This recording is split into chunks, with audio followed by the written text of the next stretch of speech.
la transformación digital de la función legal, aprovechando la reciente incorporación de Sara. Bueno, al final yo creo que hay una parte que ya estamos viendo, ¿no? Toda la irrupción de la IA entrando en todas las soluciones de LegalTech de alguna manera u otra. A mí me encantaría que en un futuro cercano tuviéramos una especie de Legal Suite. Todo en un mismo espacio. Antes de entrar en la tecnología hay una reflexión previa. ¿Para qué voy a utilizar esa tecnología? ¿Qué necesito? Porque puede que no necesite IA generativa o sí. Y luego bajar mucho a la funcionalidad. O sea, veo como proveedores del sector legal entrando en el ámbito de la IA, pero viniendo desde el ámbito de los contenidos, empresas de tecnología haciendo el camino a la inversa y luego en medio startups. ¿Cómo tendría sentido gestionarlo? Yo creo que a veces el riesgo al que tenemos tanta aversión hay que correrlo y otras veces no. Pues que unos y otros empiecen a acercar posturas y aprender unos de otros es fundamental. O sea, yo soy crítico con el sector LegalTech. ¿Crees que ahora con la IA va a haber una revolución mayor de la que hemos visto o no va a ser tan radical? Yo sí que creo que la IA generativa ha supuesto un antes y un después. El valor de la creatividad, el valor del pensamiento crítico, y yo creo que eso está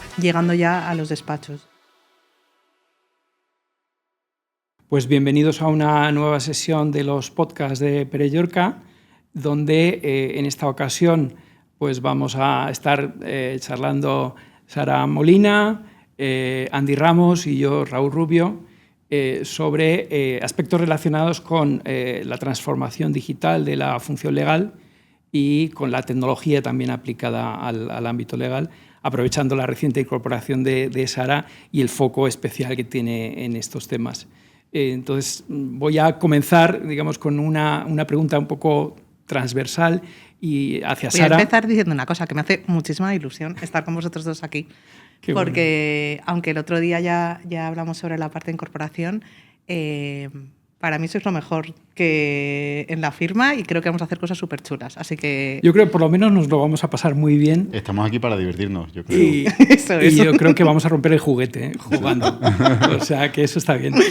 Y parte de ese romper el juguete es también ver qué está ocurriendo a nivel de tecnología aplicada al sector legal, o sea, un poco todo el tema de LegalTech, cómo ves también un poco tendencias de futuro y qué podemos hacer distinto que no hayamos hecho todavía y que pueda ser beneficioso para la mejora, la aportación de valor, etcétera, ese tipo de cosas que se suelen decir. A mí es lo que te voy a decir, me encanta porque la última vez que estábamos hablando sobre esto de tendencias del futuro me dieron una bola de cristal literal. Bueno, al final yo creo que hay una parte que ya estamos viendo, ¿no? Que es toda la irrupción de la IA en general, que está, yo creo que entrando en todas las soluciones de LegalTech de alguna manera u otra, ¿no? Entonces, hay soluciones de LegalTech que llevan en el mercado más tiempo y que de repente han empezado a introducir componentes con inteligencia artificial, generativa o no. Las automatizaciones ya llevan un tiempo, pero cada vez se están haciendo más potentes. Creo que está habiendo como una especie de consolidación, porque al final lo que creo que tenemos que tender es, para evitar tener Frankensteins en las organizaciones, a consolidar las alianzas de unas LegalTech con otras para ofrecer un servicio mucho más completo. Pues lo veíamos, ¿no? Con el tema de IA, introducir una serie de database para que el otro preste la tecnología. Entonces, yo creo que esa conexión entre las diferentes tecnologías para además conseguir luego evitar problemas de interoperabilidad, yo creo que es una cosa a la que deberíamos tender. A mí me encantaría que en un futuro cercano todo el mundo tuviera como una especie de Legal Suite, ¿sabes? Todo en un mismo espacio, porque yo creo que es donde realmente es útil la tecnología, ¿no? Donde no haces que el usuario vaya, vuelva y vuelva otra vez. Y ahí tú crees, estoy absolutamente de acuerdo contigo en que utilizamos muchísimas herramientas muy dispares, que cada una hace una cosa de manera muy vertical y muy específica, con mayor o menor integración. Casi todo intenta integrarse en Outlook, que sigue siendo nuestra herramienta de trabajo, pero ¿tú crees que va a aparecer una navaja suiza que lo haga todo suficientemente bien, o que en cambio vamos a ir hacia integraciones como ahora ocurre, ¿no? Que tenemos muchos parches y que con empalmes conectamos una cosa con APIs, conectamos una cosa con otra y está ahora todo un poco cogido con más o menos pinza, pero... Una cosa es mi deseo, pero yo creo que la realidad es que ahora mismo las conexiones con APIs, además, a veces son muy potentes. Las que están previstas de origen van muy bien. El problema quizá normalmente cuando entras en un proyecto de implementación que no es plug and play, o sea, que lleva algo más de evolución, para mí es que de repente cuando necesitas que conecte con una plataforma, es en la release 3 cuando entra y dices, ya, pero es que yo... Entonces, yo creo que hay una cosa que antes de entrar en la tecnología hay una reflexión previa, más allá de si nos interesa entrar en inteligencia artificial o me da igual, en automatizaciones o en la solución que queramos, que es una reflexión de ¿para qué voy a utilizar esa tecnología? ¿Qué necesito? Porque puede que no necesite IA generativa, o sí. Y luego bajar mucho a la funcionalidad, porque yo me he encontrado a veces soluciones con que de repente hemos comprado esta solución y resulta que no hace algo. Y no lo van a hacer y no le van a conectar a la API hasta dentro de 6 meses. Entonces, yo creo que hay una parte de reflexión y de un trabajo multidisciplinar, sentándose abogados con ingenieros, como un poco el planteamiento, para entender muy bien qué necesitamos y evitar que las APIs sean un dolor, porque las APIs al final son empalmes que pueden estar estupendamente hechos, ¿no? Pero mi deseo es que algún día podamos tender a una sola plataforma. Lo que pasa es que sería mercado único y creo que hay una riqueza en la competencia de las Legaltech que hace que unas mejoren a otras, ¿no? Y ahí, conectando un poco con el ecosistema, o sea, yo veo, no sé si estáis de acuerdo, o sea, veo como proveedores, digamos, del sector legal entrando en el ámbito de la IA, pero viniendo desde el ámbito de los contenidos, del mundo editorial, empresas de tecnología haciendo el camino a la inversa, viniendo desde el ámbito de la IA y necesitando el dato y tratando un poco de construirlo, y luego en medio, o no sé muy bien en qué papel, startups, en un contexto donde probablemente los abogados somos, es lo típico, ¿no? Somos conservadores y de repente da vértigo tanto a despachos como a cliente final, como a empresas asesorías jurídicas, da vértigo el contratar con una startup. Pero por otro lado, puede ser un elemento diferencial, ¿no? Entonces, ¿cómo veis, cómo creéis que la aproximación a esos 3, o si veis más perfiles de operadores, cómo tendría sentido gestionarlo? O sea, es una pregunta súper interesante. Yo creo que efectivamente lo que está cambiando son los modelos de negocio. Y entonces, igual que la inteligencia artificial se vuelve multimodal, yo creo que lo que has querido apuntar, y así es que todos los negocios, los despachos, las editoriales, tradicionalmente, están todos mudando a una serie de nuevos servicios, igual que los propios despachos, que estamos prestando servicios que antes no prestábamos, ¿no? Y que desde hace tiempo, desde el mundo anglosajón, se nos venía diciendo, ¿no?, que debíamos estar ahí.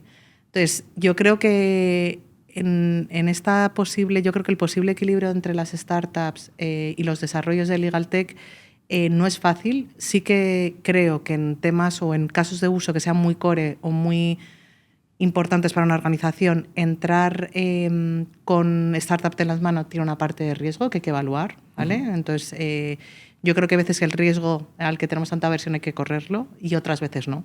Depende un poco de la estrategia o del roadmap general de la compañía. Pero sí que creo que al final hay soluciones, sobre todo, aunque sean nuevos en tecnología, pero soluciones que llevan operadores, sobre todo de jurisprudencia o de datos, que llevan trabajando mucho tiempo en nuestro sector, conocen muy bien nuestro sector y seguramente nuestras necesidades. Entonces yo creo que no existe un punto ideal y yo creo que el punto está en mezclar, ¿no? Poder testar, por ejemplo, en temas de inteligencia artificial, muchas veces decir, oye, estoy utilizando esta que está más consolidada, pero a su vez en paralelo hago un par de pilotos, ¿no? Y puedes así comparar, yo creo, y estás como en un proceso como de mejora continua. No sé cómo lo ves. Yo creo que ahora mismo está claramente esos tres, lo que tú muy bien has descrito. Y creo que va a pasar lo mismo que ha pasado con el mundo de los contenidos, ¿no? Que cuando el mundo y hay analogías, el mundo de los contenidos, sobre todo audiovisual y musical, que estaban las discográficas y después llegó Spotify, que eran tecnológicas y que no eran generadoras en teoría de contenidos. No tenían la tecnología, pero no tenían el contenido. Y eso un poco también pasa con el mundo audiovisual, pues Netflix, que era la tecnológica, pero no tenía el contenido. Y está pasando ahora mismo pues con empresas tradicionales que tienen el contenido, que también tienen la tecnología, pero no tienen una tecnología tan potente como las que son puramente tecnológicas. Que hemos visto en los contenidos, que al final todas se han ido juntando y ya nadie ve esa separación que había hace 20 años o hace 15 años con las tecnológicas versus las contenidos. Y creo que va a pasar lo mismo con Creo que las tecnológicas van a empezar a tener contenido y a saber gestionar mejor el contenido, que ahora mismo no lo tienen, ni lo saben gestionar tan bien como las que tienen 50 o 60 años de experiencia. Creo que las de contenido, que ahora mismo no tienen tanta potencia tecnológica, van a seguir teniéndola. Probablemente dentro de 10 años veamos que todas las metamos en el mismo saco y seguirán estando las startups que nos ayudarán a llevar los límites un poco más lejos. Y que la terminarán comprando una de las otras dos, desgraciadamente. Sí, ¿no? es que hay un punto donde la startup, yo que he tenido mi empresa 10 años, de repente decía, oye, en algún momento dejaré de ser una startup. Y en tecnología sí que hay un break-even o un momento de tal, cuando empiezan a tener inversores, empieza a tener... Pero es verdad que hay soluciones que, porque sean startups, no dejan de tener esa madurez de la que tú hablabas y yo creo que todo lo que es pues que unos y otros empiecen a acercar posturas y aprender unos de otros es fundamental. Yo creo que por ahí van a ir los tiros. Y te voy a hacer, déjame que también te haga una pregunta, porque tu visión desde la atalaya en la que tú estás, yo soy crítico con el sector legal tech, que creo que lleva muchos años diciendo que iba a revolucionar el sector jurídico y no ha sido tan revolucionario. ¿Crees que ahora con la IA va a haber una revolución mayor de la que hemos visto en los últimos 10 años con otras soluciones de legal tech? ¿O no va a ser tan radical? A ver, yo creo que la IA generativa, no la IA solo, porque la IA lleva mucho tiempo en nuestro sector y yo creo que siempre se dice, ¿no? El principio de la ley de Amara, es que hay muchas veces que subestimamos a lo que a largo plazo va a hacer la tecnología por nosotros. Yo creo que la inteligencia artificial en nuestro sector, poco a poco, pero de una manera tímida más o menos, había sacado soluciones, pero yo sí que creo que la IA generativa ha supuesto un antes y un después, porque ha supuesto tanto socialmente, esa democratización que ha hecho que de repente entendamos que el valor del conocimiento lo tiene, pero todavía más el valor de la creatividad, el valor del pensamiento crítico, y yo creo que eso está llegando ya a los despachos. La mayoría de los despachos, de una manera u otra, incluso los pequeños a su manera, están utilizando la IA generativa. Igual que antes te podía decir que, aunque estuviera la IA, no estaba al alcance y la mayoría de la gente no está utilizando. Yo creo que hay una cosa pendiente, y es que no todas las inteligencias artificiales generativas están embebidas en el workflow del trabajo del abogado, o sea, en su propio proceso de creación, bien sea de un documento, y eso lo que te hace es que el abogado entre y salga y no cambie su forma de trabajar. Yo creo que llegaremos al momento en el que, cuando todo esté integrado, pues como están haciendo algunas herramientas, ¿no? Yo estoy escribiendo en un Word y tengo tales herramientas que me permiten integrar dentro de mi modo de trabajar la IA generativa, ¿no? Entonces, yo sí que creo que hay un antes y un después. Hay gente que el otro día hablaba con un cliente y decía, oye, es que igual se me hace muy caro tal inteligencia artificial generativa. Bueno, es que igual no la necesita, ¿no? Y yo creo que hay un punto más que yo creo que además es un tema muy interesante, que además creo que vosotros tenéis muchísimo que apuntar sobre esto, y es el tema de los datos y la madurez de los datos y cómo están, ¿no? Entonces, yo creo que hay una parte que es la inteligencia artificial ha llegado por la madurez, primero, de la velocidad de cómputo que teníamos y los datos, que había millones de datos, ¿vale? Y eso yo creo que ha acelerado todo. Mal gestionado. Mal gestionado, pero bueno, pero luego hay una parte, y es que cuando hablamos en nuestro sector, los datos hasta hace muy poco estaban desestructurados, y creo que se está dando más importancia a hacer proyectos de datos, de ordenar datos, priorizarlo, antes de meterte en temas de inteligencia artificial generativa. Entonces yo creo que la parte del dato, y ahí sí que estás mirando a Raúl porque ese es su tema. O sea, me encanta. Por alusiones. Digo, porque esa parte yo creo que es lo que impulsa directamente, ¿no? La parte yo creo, lo comentábamos el otro día, o sea, yo creo que la gestión del conocimiento ha estado defenestrada durante años y los abogados nos daba muchísima pereza generar precedentes, generar modelos, daba la sensación de que eso muchas veces caía en saco roto, pero la realidad es que el que haya hecho los deberes ahora tiene un activo que otros no tienen. O sea, la IA generativa no va a ser diferencial, o a lo mejor ahora lo es un poquito, pero no va a ser diferencial dentro de nada. En cambio, el dato y la manera en que tú explotes el dato en un contexto jurídico va a generar unos modelos de negocio que hasta ahora no existían, ¿no? Entonces yo creo que ahí surgió un punto muy interesante, pero a mí me gustaría volver también un paso atrás, ¿no? Con lo que estabais comentando en cuanto a si la IA generativa es diferencial o no. Como yo lo veo, es que es absolutamente diferencial porque supone la creación de un nuevo interfaz hombre-máquina. Es decir, nos estamos comunicando con un lenguaje distinto. Antes usábamos el ratón, usábamos la pantalla, incluso podíamos usar la voz, pero lo que ahora estamos usando es el lenguaje natural.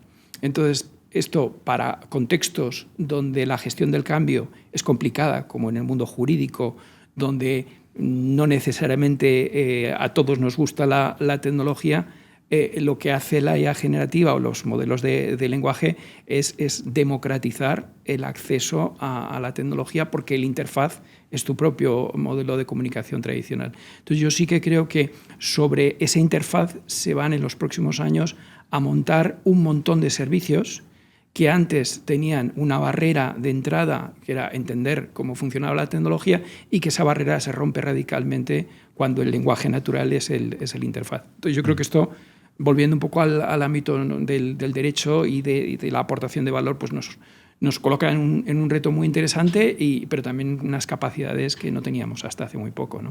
Y que yo creo que hay una cosa que has dicho, cambia la interfaz o la manera de relacionarnos hombre y máquina, es porque ya no tenemos que saber Python para poder programar, y lo que sí que creo que es los siguientes pasos que ya estamos dando también dentro de nuestro sector, es el uso de agentes, que eso también lo comentábamos el otro día, ¿no? Agentes muy específicos, con un contenido muy específico, que además evitan esa parte tanto de alucinaciones y de riesgos, y el uso de las técnicas de RAG para depuración un poco de los resultados. Y yo creo que eso genera también una nueva oleada de abogados que yo recuerdo hace poquito que estabas en una charla y de repente decías, oye, ¿cuántos utilizáis IA generativa? Y no levantaba la mano nadie porque daba como vergüenza reconocer que tenías ChatGPT porque lo estabas probando al principio del todo, ¿no? Y yo creo que ahora al revés, ¿no? Cuando tú en un foro preguntas quién tiene ChatGPT, levantan la mano. Bueno, pues yo creo que todavía sigue teniendo ese cierto estigma. Hay cierto, o en determinados sectores jurídicos, cierta aversión a la IA, a utilizar la IA, y todavía yo por lo menos percibo gente reacia y dice, no, porque yo lo he intentado, le he pedido un SPA y no me lo ha dado. El lenguaje natural, y estoy de acuerdo y me ha gustado mucho tu reflexión de que el lenguaje natural, por un lado, democratiza o la barrera de acceso es muchísimo menor, pero también crea una ficción de que la IA generativa es muy accesible, cuando si realmente quieres sacarle todo el potencial, tú lo has dicho, le tienes que dar RAG, le tienes que dar buenos datos, le tienes que dar tienes que entender las lógicas que funcionan para unas cosas, que tú decías, integrarlo dentro de tu proceso. Pues a lo mejor los procesos tienen que ser diferentes y tienes que separar una forma, si cuando vas a trabajar un escrito, hacerlo de una manera diferente. Y hace poco me puse ese ejercicio de escribir un artículo solamente con IA generativa y tuve que cambiar radicalmente el proceso creativo para poder integrarlo como tú decías, ¿no? O sea, creo que la barrera de acceso con Python pues es enorme, porque tú dices, de esto no me entero nada. Con IA generativa, en apariencia, es muchísimo menor, pero si quieres tener un resultado, creo, bueno, tienes que invertir, ¿no? Y creo que es un aprendizaje que nosotros hemos descubierto este año y medio utilizando una IA generativa, que hay que... No todo el mundo la usa igual ni le da el mismo resultado. Absolutamente. 100%. Absolutamente. Y hay mucha frustración por un mal uso o por un mal entendimiento de cómo te puede ayudar, cómo nos puede ayudar a cada uno. Ahora esto nos pasa también en las comunicaciones persona a persona. Claro. Hay gente que no sabe comunicar bien y eso le dificulta un poco el sacar, digamos, lo máximo de un proyecto en conjunto, ¿no? Entonces, yo creo que es 100% como dices. Creo que además hay una forma de comunicar con la IA generativa que no es necesariamente la misma con la que comunicarías con un humano, y yo creo que entenderlo te capacita más y te desarrolla más habilidades. Pero me gustaría llevar el debate también a otro punto, ¿no? que es el del riesgo, ¿no? Es decir, estamos hablando de meter la IA generativa en muchas de las cosas que hacemos y seguramente habrá muchos abogados que nos estén escuchando y que digan, bueno, esto es una locura, ¿no? Esto es un riesgo muy alto. ¿Qué me podéis decir? Bueno, si creéis que existe riesgo, que yo creo que lo existe, pero sobre todo en cuanto a cómo gestionarlo, cómo lo estamos gestionando nosotros, cómo vemos que lo está gestionando el mercado. Pues a ver, y hay una cosa que además preguntas tú, pero que también cuentas, ¿no? En la parte de riesgo del dato hay una parte de que hablamos siempre de cómo hacer el gobierno del dato, pero también internamente, o sea, los propios despachos entender cómo vamos a explotar el dato, ¿no? Y esa explotación del dato, cómo la vamos a hacer. Hay un tema del riesgo que también se apuntaba en la respuesta anterior, de lo que estábamos comentando, un poco de depende cómo preguntes, tienes una respuesta, pero eso ya se está solventando depurando con todos los pilotos que se hacen, depurando los prompts y convirtiéndolos en botoneras, es decir, convirtiendo directamente el prompt para que siempre el accuracy o sea, que sea lo más exacto posible. Entonces, riesgo cero no existe. Pero riesgo cero no existe no con la inteligencia artificial, sino con muchas otras cosas, ¿no? Yo creo que, aunque solemos los abogados tener una gran aversión al riesgo, yo creo que hay una parte de entender que en cualquier tecnología, pero en general, en cualquier operación que se produce dentro de, por ejemplo, en una asesoría jurídica o me da igual, en un despacho, hay un riesgo normativo. Y ese riesgo normativo pues, de incumplir una norma, es verdad que en sectores súper regulados pues, es una locura, ¿vale? Y luego hay un riesgo operativo, ¿vale? Entonces, el riesgo operativo es aquel que implica algún error o que no está depurado bien el proceso, no porque no se haga bien o porque el abogado no haga bien su trabajo, sino por cómo se opera. Y precisamente el no utilizar determinadas tecnologías lo que aumenta es un riesgo que no estábamos teniendo en cuenta. Y ese riesgo operativo puede costar mucho dinero, ¿no?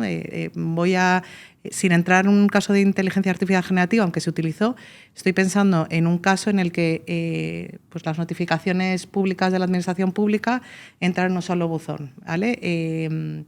Hay X personas que tienen acceso a esa información y no hay ningún sistema de filtrado ni de control de las notificaciones.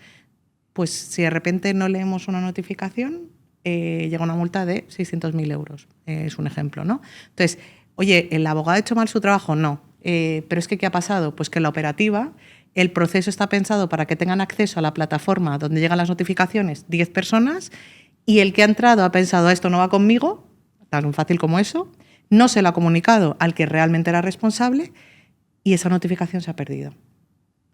Entonces, como eso, hay muchas cosas que son ese riesgo operativo que normalmente se analizan en organizaciones más maduras y que se puede mitigar. ¿Vale? Entonces, yo creo que cuando hablamos de riesgos nos vamos siempre a la parte normativa, que está muy bien, pero también a nivel operativo entender cuáles son los posibles riesgos de que en un proceso o en la operativa no se haga algo bien y poder encontrar sus mitigadores, yo creo que puede ser clave. Y yo creo que hay una cosa que lo que estás diciendo para mí marca un poco la diferencia entre lo que es riesgo y miedo. O sea, tú estás diciendo hay que medirlo. Efectivamente, el riesgo, quiero decir, si no lo analizas, no lo mides y no lo gestionas, mitigándolo, ¿no? Pues se convierte en otra cosa que es más una cuestión de fe o de falta de fe, ¿no? Y entonces en este proceso de transformación digital que está sufriendo la función legal, creo que corremos el riesgo de decir que sí o que no a determinadas tecnologías desde una posición a priorística, cuando lo que toca probablemente es analizarlo, ver si tiene sentido en términos de medición de riesgos y obviamente si no tiene sentido no hacerlo, pero no perder la oportunidad. Muchas veces creo que tendemos a ver, y también busco otras analogías para buscar puntos palancas de argumento, vemos los riesgos en la tecnología y somos mucho más críticos que si ese riesgo lo comete un ser humano. Los coches autónomos, si se equivoca un coche autónomo, pues parece que hay que prohibir los coches autónomos, cuando vemos que el número de incidencias de un coche autónomo es infinitamente menor que el de un ser humano.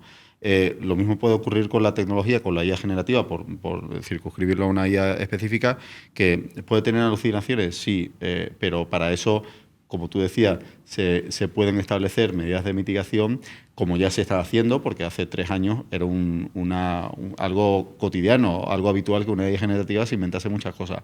Hoy en día, además, la IA generativa específica para sectores jurídicos es muy raro que tenga alucinaciones. Y después ya, si de la forma que lo utiliza un usuario, siempre tiene que haber una supervisión humana, como es, nosotros como lo utilizamos, ya la posibilidad de que ocurra algo es muchísimo menor. O sea, el riesgo se reduce a algo... Pero si no aceptamos ese tipo de riesgo, no avanzamos como sociedad y como sector, no vamos a avanzar de ninguna forma, ¿no? El miedo lleva siempre al lado oscuro, ¿no? Y hemos hablado ya mucho de inteligencia artificial. Vamos a cambiar de tema, si os parece. Y enlazo con lo que tú decías un poco de más de transformación digital en sentido amplio. Y Sara comentaba antes el componente de operaciones. Yo creo que realmente ese concepto de transformación nos lleva a poder, digamos, ir más lejos en lo que es ayudar a nuestros clientes, ya sea como abogados internos dentro de una organización o, en nuestro caso, desde los despachos, ¿no? Tú hablabas antes de las operaciones. A mí me parece súper interesante esto que estamos experimentando y trabajando con algún cliente, donde no te limitas al papel, ¿no? He hecho el contrato, pero el contrato se traduce en una serie de procesos que luego esa organización tiene que trasladar a la realidad y donde hay mucho que se puede hacer desde conectando el conocimiento jurídico con otras áreas de conocimiento como las que tú tienes, ¿no? Pues, bueno, yo creo que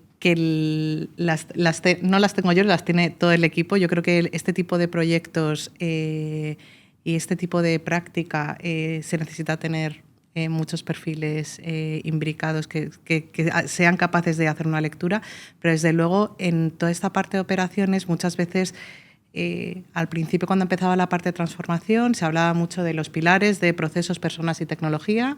Era una práctica habitual decir que las personas eran lo importante, pero no lo eran, porque cuando luego pedían presupuestos lo pagaban para tecnología, pero era complicado conseguir presupuesto para la parte de gestión del cambio, que en eso sí que además he sido bastante crítica, ¿no? Porque luego es que no conseguimos adoptar esa tecnología.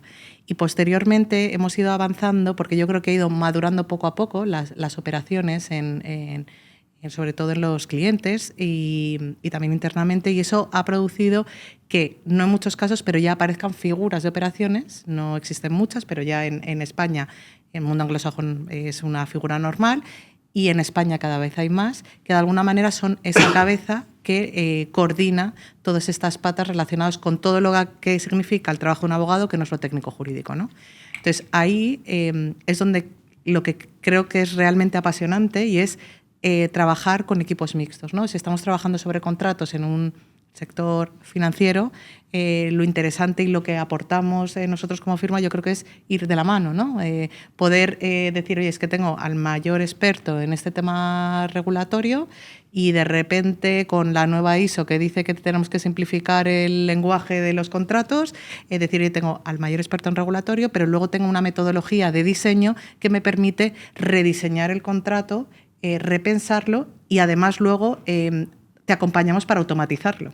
Entonces, yo creo que eso, además de producir eficiencias, a mí lo que me parece es que estamos haciendo un camino que yo creo que realmente, bueno, es apasionante y es muy bonito, y que parte de la experiencia que desde internamente nosotros podemos estar testando, que te sale como natural y es una gozada poder hacerlo en el cliente, ¿no? Y detectar dónde puedes ayudar, dónde puedes, pues eso, puede ser el mundo de los contratos, puede ser revisar unos procesos donde se puedan ser más eficientes. O sea, hay muchos puntos que yo creo que sin duda se puede hacer, y desde luego el cliente pone el conocimiento de su casa, que es el que más sabe, y nosotros igual el conocimiento de la experiencia. Hemos hablado antes de IA, ahora esto es más automatización, que también es creo que es más difícil de ver o no tan visible, pero sí que tendrá un impacto muchísimo mayor, o que afecta mucho más de manera más transversal a una organización, ¿no? ¿Cómo ves tú el sector, o qué proyectos, en qué has hablado del sector financiero, pero dónde crees que podría tener un mayor impacto pues en qué tipo de perfiles, qué tipo de empresas en los que puede ser más transformacional y en los que la mentalidad, o sea, con un cambio de mentalidad puede ayudarnos? Al final, que yo creo que la tendencia a que el abogado se dedique a lo que aporta valor. Y tú, Raúl, hace poco también lo decías en una entrevista, que estamos quitándonos, gracias a la tecnología, quitándonos grasas, quitándonos procesos en los que nosotros no aportamos valor, que era más tedioso, y ahora, pues si hay la tecnología nos va a permitir ir hacia aquellas tareas, concentrarnos en aquellas tareas más divertidas en las que podemos aportar más valor, ¿no? Ahora, ¿en dónde ves esa oportunidad? Yo siempre pongo de ejemplo porque me gustó mucho y hablo de la revolución de los cuellos blancos, ¿no? En las fábricas antes se tardaba en hacer cualquier cosa un montón de tiempo y las personas que trabajan en las fábricas llevan camisas azules, por eso se habló de la revolución de los cuellos azules cuando se empezó a automatizar las fábricas. Y nosotros que tenemos ese conocimiento hasta ahora nos parecía complicado, ¿no? Que llegara esa revolución de los cuellos blancos. Ya ha llegado. Y quizá donde más puede impactar, o me preguntabas tú, ¿en qué sectores? Yo creo que los sectores más regulados suelen estar más cerca de necesitar este tipo de cambios, este tipo de acompañamientos con la tecnología para ayudarles precisamente a esa gestión del riesgo, ¿no? Y luego, en general, yo creo que el nivel, y hablo en general de la asesoría jurídica en España, a nivel técnico-jurídico, es muy alto. Es muy, muy alto. Parece que es un peloteo a quien no esté escuchando, pero lo pienso, es totalmente real. Entonces, ese nivel alto lo que está llevando y dando un escalón que les está llevando a entrar en un modelo de madurez, ya no solo de asesoramiento técnico-jurídico, sino ser realmente un aliado de negocio. Entonces, el estar cerca de negocio, una de las cosas es regulado, pero todos aquellos que estén cerca de negocio, el negocio les requiere estar en el mismo punto que ellos, que están transformándose. Entonces, yo creo que las dos puntas de lanza son la regulación, pero desde luego también, sin duda, los requerimientos de negocio que cada vez están, que ya están transformando y que no puede ser otra cosa que la General Counsel que estar al lado de ellos en ese mismo barco. O sea, de hecho, vemos como la función legal dentro de las organizaciones cada vez es más estratégica, lo cual implica también tener mayor capacidad de visión de conjunto. Es decir, en muchas organizaciones es el responsable de la función legal el que es capaz de mirar hacia atrás y mirar hacia el futuro sin a lo mejor la presión de las ventas del siguiente quarter, pero protegiendo a la compañía desde una posición más estratégica y también con un modelo de relación con su organización, con el mercado, con el resto de equipos que ha cambiado en los últimos años de manera radical y donde el reto es muy grande, pero también la oportunidad para las funciones legales de aportar más valor a sus negocios es increíble. Lo cierto es que hemos pasado en los últimos años a sufrir la incertidumbre, la geopolítica, tecnológica, de todo tipo, a gestionarla, ¿no? Y en gran medida tiene que ver con ese rol de la función legal que ya venía gestionando el riesgo y que ahora está gestionando modelos de riesgo muchísimo más enriquecidos, no solo el puramente riesgo legal, ¿no? Y en colaboración, obviamente, con otras áreas de la organización. Entonces, yo sí que veo un empoderamiento muy importante de la función legal dentro de las organizaciones y casi una responsabilidad absoluta de los que actuamos como asesores externos de acompañarles, o sea, porque si no nos quedaremos fuera, honestamente y además justificadamente, ¿no? Creo que tenemos que cambiar la manera en que asesoramos a nuestros clientes porque nuestros clientes han cambiado radicalmente la manera en que asesoran a sus hace negocios. Poco me decía una persona, pero vosotros que estáis ayudando a implementar Legora o implementar herramientas de inteligencia artificial, que eso al final redunda o afecta en que quizás van a contar menos con despachos externos. Sí, eso va a ocurrir y eso está ocurriendo, pero creo que es mejor ser parte del cambio y ser un factor del cambio y entender cómo eso está ocurriendo a no parapetarnos en el siglo XIX y decir nosotros no quiero saber nada de la tecnología, sino entender cómo los clientes van a utilizar la tecnología para poder después ayudarles a navegar en esa tecnología y en los nuevos retos que va a plantear, ¿no? Que yo no sé cuáles son, pero seguro que lo descubriremos, ¿no? Sí, y fíjate que yo creo que lo que hace muchas veces poner esa posición que decías tú es que yo creo que hay una reflexión a aquellos abogados que piensen, oye, pues es que me voy a quedar, o que yo creo que para mí es un debate pasado, pero yo siempre pido que conecten con aquel niño que quería ser abogado. O sea, o esa vocación inicial. ¿Por qué? Porque lo que te va a enseñar es para lo que realmente es un abogado, ¿no? O sea, que va más allá de la parte de tecnología, es encajar con esa parte. Los abogados somos creativos mucho, aunque nos empeñemos en decir que no, ¿no? Buscar una estrategia, pues en esa parte lo que va a hacer la IA generativa es ayudarnos en ese proceso co-creativo, ese pensamiento más crítico y sobre todo la parte de inteligencia emocional y conectar de verdad con las personas. Justo para terminar, porque ya nos estamos extendiendo como siempre, pero te iba a preguntar cuáles son las habilidades o cómo, ya no solamente para los abogados nuevos que entren dentro de la profesión, sino para los abogados que ya venimos con muchos vicios, con muchas taras, que llevamos ya muchos años, pero ¿cómo crees que va a tener que cambiar la función, el rol jurídico dentro y fuera de una organización? ¿Qué habilidades vamos a tener que ya hemos dicho, pues gestión del riesgo, gestión del cambio, pero qué habilidades vamos a tener que adquirir, actitudes, para poder navegar lo que nos viene en los próximos 10 años? ¿Cómo lo veis? Pues, a ver, yo siempre decía lo de el conocimiento de el T-shaped lawyer, lo de los abogados en forma de T, hablaban del tipo de habilidades, ¿no? Es un conocimiento profundo de la materia y habilidades relacionadas con la parte de dirección de proyectos, conocimientos en tecnología, inteligencia emocional. Pero yo creo que hay una cosa común a todas las generaciones y a todos los abogados, que es más que una habilidad, una cualidad, y es pasión por la excelencia. Entonces, esa pasión por lo que haces y por hacerlo lo mejor posible te va a llevar a hacerlo con tecnología, a hacerlo sin tecnología, pero haciéndolo, yo siempre digo, da igual lo que sea, esperadlo lo mejor y con pasión. Pero no sé muy bien qué pensáis vosotros. Yo me quedaría con eso, ¿no? O sea, me parece que ya no hace falta seguir. Yo creo que efectivamente ese componente humano, ¿no? De human in the loop, ¿no? Que dicen, va a seguir siendo clave, ¿no? Pero no cualquier humano, alguien apasionado, ¿no? Eso nuestro fundador José Pedro Pérez Llorca decía como gaditano que ese concepto es el abogado redondito. O sea, un abogado que sea redondo, 360 le llamaríamos ahora, pero que cumpla, que aúne tanto la parte técnica como también la parte emocional y la parte personal, ¿no? Y todo eso pues buscando siempre la excelencia. Muy bien, pues si os parece lo dejamos aquí. Esperamos que hayáis disfrutado tanto como nosotros con esta charla y os emplazamos a la siguiente porque este debate no acaba aquí, sino que arranca en realidad. Gracias.